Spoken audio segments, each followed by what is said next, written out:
बावधन खिलारमध्ये आपल्या सर्वांचं स्वागत। आता आपण बावधन शेलारवाडीमध्ये आहोत आणि सध्या आता भुईमूग पेरायची उन्हाळी भुईमूग आता पेरला जातो। खोडव्यावर बऱ्यापैकी अशी भुईमुगाची पेरणी केली जाते।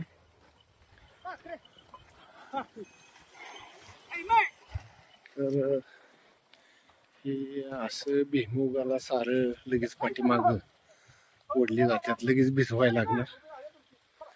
अशा पद्धतीनं चांगली मेहनत आणि बैलांना कसरत दिली जाते। बघा आता 50-60 दिवसावर आलेले बऱ्यापैकी बैलांची तब्येत बी चांगली राहावी, बैलांना दिलेला रतीब पचाव, त्यासाठी बैलांच्याकडून ही शेतकरी कामं करून घेतात। वेगळं असं काही केलं जात नाही, पण जत्रा लीग जराशी प्रतिभाचं प्रमाण जास्त असतं थोडंसं। 12 महिने रतीब असतोच, प्रत्येक शेतकरी देत असतो आणि चांगली बैल राहावी तर रकमेची बैल असतात।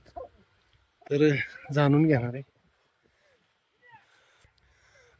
श्री संतोष दादा पाटणे यांची उजव्या साईडची ही नामांकित खरेदी झाली होती। तर आपण माग फोटो टाकला होता, आपल्या समक्ष बैल बघता आला नाही, पण अतिशय बैल देखना सुंदर जातीवंत आणि त्याचा तळखोर बांधा चांगला जिथले तिथं बैल सामान्य शेतकऱ्याला असा भेटलेला आहे। बैल चालायला एक नंबर आहे असा।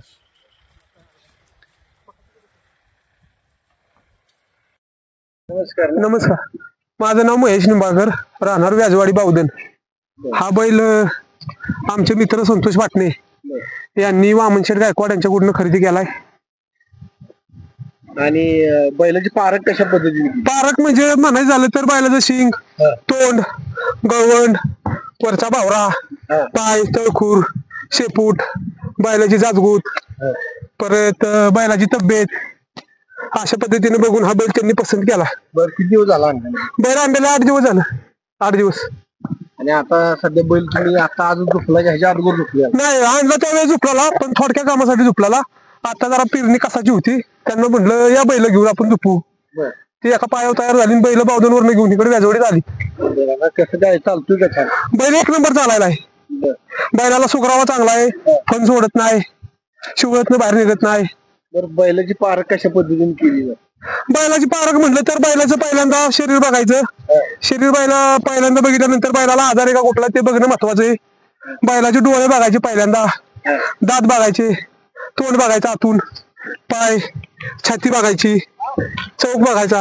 ह्याच्या अगोदर त्यांच्याकडे एखादा बैल होऊन गेला, त्याच्या बैलाबद्दल काय सांगू शकता? हो, त्यांच्याकडे भरपूर बैल झाली। त्यांच्या वडिलांनी पण चांगली नामांकित बैल पाळली, त्याच्या पाठीमागे ते पण आता चांगली बैल सांभाळत आहेत। त्यांच्याकडे एखादा बैल होऊन गेला तुम्हाला आठवतो का? सांगा ते बैल त्यांच्याकडे होऊन गेला म्हणजे आठवतो की, पण बैलाचं नाव मला काय सांगता येणार नाही।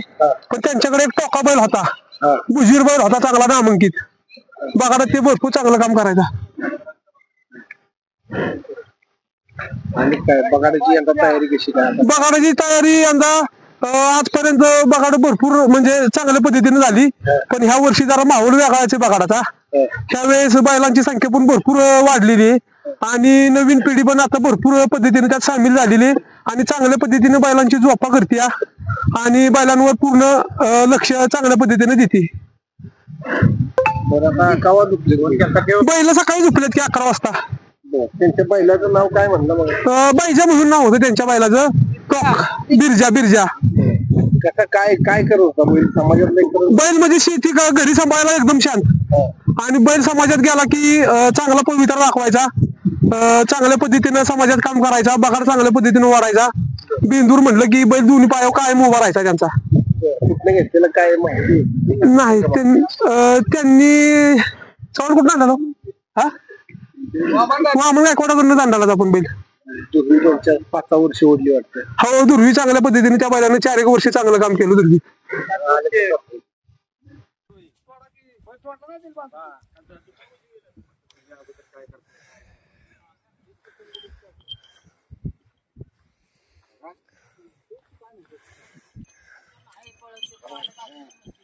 तुम्ही बिहाला गेले भिल त्यो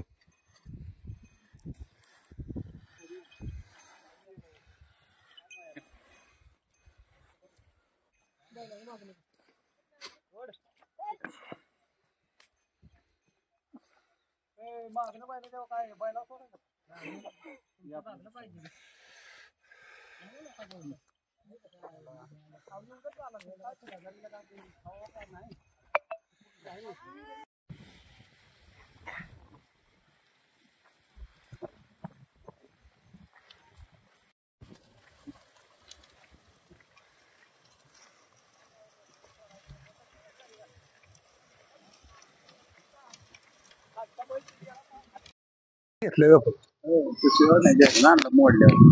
बाजार मोडले बैल चांगला भेटला जिथले तिथं शरीर काय बैलाला जिथले तिथला आटोपशीर राहणार बैल काय